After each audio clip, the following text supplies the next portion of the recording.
vos puc parlar d'un motor dièsel de 60 cavalls i un cilindre, un Corting inglès que estava instal·lat en un pou de rec de la Societat de Rec Santa Teresa.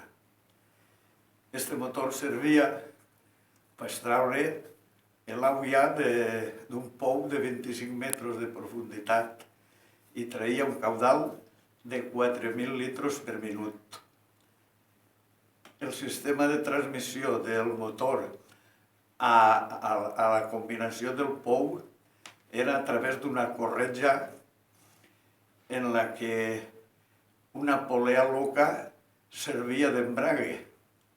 O sigui que arrencàvem i la corretja estava en el costat de la polea loca, a través d'un, com se diu això, un carretillo, pues la canviaves de polea i entonces s'agarrava a treballar el pou. Eren unes bombes de pistó i tenia aquest caudal de 4.000 litres per minut.